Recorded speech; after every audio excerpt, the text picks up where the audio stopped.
মাত্র 4 মাসের আয়ে সারা বছর সংসার চালাবার জীবন সংগ্রামে মহিলারা।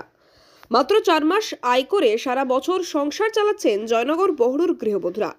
এই সমস্ত এলাকার গৃহবধূরা নিজেদের ঘরের হেসেল সামনে সকলেই চলে আসেন বিভিন্ন কারখানায়, দোকানে। তারপর জোর কদমে জয়নগরের জিআই ট্যাগপ্রাপ্ত সুস্বাদু মোয়া তৈরির কাজে নেমে পড়েন এরা। মাত্র 4 মাস চলে মোয়ার মরশুম, আর সেখান থেকেই যা রোজগার হয় সেটা সারা বছর দিয়েই বাকি মাসগুলো জারি রাখে মহিলারা। যদিও মুখ্যমন্ত্রী মমতা বন্দ্যোপাধ্যায়ের দোয়ায় ঘরে ঢুকছে লক্ষ্মীর ভাণ্ডারের টাকা, কিন্তু বাড়তি রোজগারের তাগিদে নিজেদের স্বনির্ভর হওয়ার লক্ষ্যে জীবন যুদ্ধে নেমেছেন জয়নগর বহরুর গৃহবধূরা। শীত জমজমাট হতেই বহরু জয়নগরের মোয়ার বাজারে ভিড় হচ্ছে মানুষদের। প্রতি দোকানে উপচে পড়ছে ভিড়। মোয়া ব্যবসায়ীদের কথা বলার ফুরসত নেই। প্রতি দোকান কারখানায় পুরুষ কারিগর ছাড়া মহিলা কারিগররাও আছেন। গৃহবধূ এতে দৈনিক 300 থেকে 400 টাকা মজুরি পায়।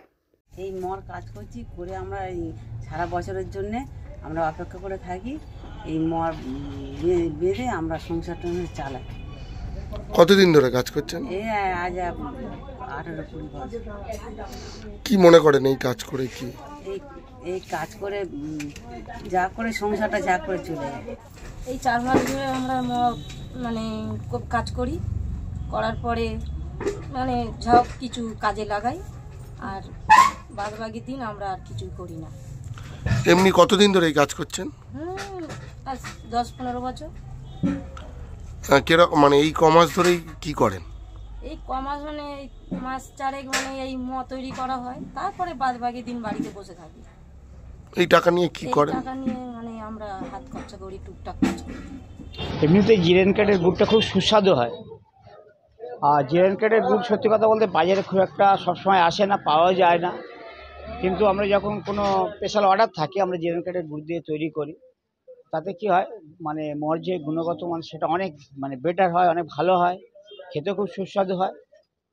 আর তাছাড়া তো আছেই, মানে জিরেন কাঠের গুড় ছাড়া কনকের ধানের খই, কাজু কিশমিশ, ঘি, মানে সিঘি মূলত ব্যবহার করি। এগুলোকেই করি আমরা। মূলত জিরেন কাঠ বলা হয় কেন? ব্যাপারটা দেখুন, গাছ 3 দিন কাটা হয় পরপর। কাটার পরে 3 দিন রেস্ট দেয় অনেকে। এই রেস্ট দেওয়ার পরে আবার প্রথম যখন কাটা হয় গাছটা রস নেওয়ার জন্যে, তখন সেটা সেই গাছের যে রসটা হয় সেই রসটাকে বলা হয় জিরেন কাঠের রস। আর সেই রস জাল দিয়ে যখন আমরা গুড় তৈরি মানে শিলুড়ে গুড় তৈরি করে, তখন সেই গুড়টা হয় মানে অনেক বেশি টেস্টি এবং দামি, এবং সেটা কস্টলি। শিলুড়ে সবসময় সেই গুড়টার দাম অনেক বেশি নেয়। জয়নগর থেকে রেবতী মালির রিপোর্ট, ডিএন নিউজ বাংলা।